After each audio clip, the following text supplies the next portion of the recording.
Little Fox. The Adventures of Pinocchio. Chapter 13. A Real Donkey.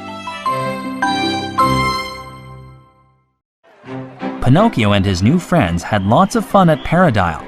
They ate ice cream for breakfast, played games all afternoon, and stayed up as late as they wanted. Every day really was a holiday. They had so much fun that they forgot how long they had been at Paradile. They even forgot about their homes and families. For the first time, Pinocchio felt like a real boy, but he knew that he was still made of wood. So every night, he would look in the mirror, hoping to see a change. One night, when he looked in the mirror, he saw a change, but it was not the kind of change he wanted. He was covered in fur. Just then, there was a knock at the door. "Pinocchio, let me in!" cried one of his friends. Pinocchio didn't want anyone to see his fur. I'm not here now. Come back later," He said, "Pinocchio, I know you're in there because you were talking. said the boy.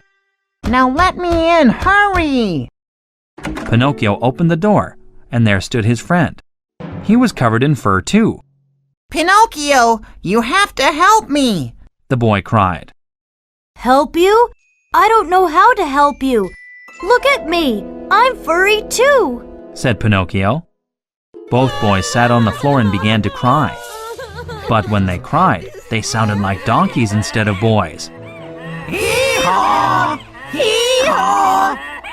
Just then, there was another knock on the door. "Boys, are you all right in there?" The wagon master asked. The wagon master was their friend. He had brought them to Paradile. He would know what to do. Please help us! They called. But it sounded like, Hee-haw! Hee-haw! when the wagon master saw the boys, his smile turned to an evil laugh. Ha ha ha ha ha! Now it is time for you to pay for your play. He said, 4 months you have eaten and played without work. Now you will become donkeys and work for me the rest of your lives. Ha ha ha ha!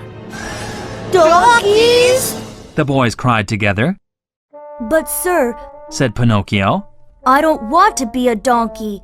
I want to be a real boy." When the wagon master heard this, he laughed. A real boy? All you are going to be is a real donkey. He quickly tied a rope around the boys' necks and led them to the ferry. The two boys tried to call for help, but their friends did not hear. They did not look like boys anymore. They looked like donkeys. I will sell one of you to a farmer and the other of you to the circus. The circus will love a talking donkey. Pinocchio, I think you will make a good circus donkey since you like talking so much. The man said, laughing. He led the two donkeys onto the ferry. There were many other sad-looking donkeys inside. Now Pinocchio understood why he had seen so many donkeys that first day. He and all the other donkeys began to cry.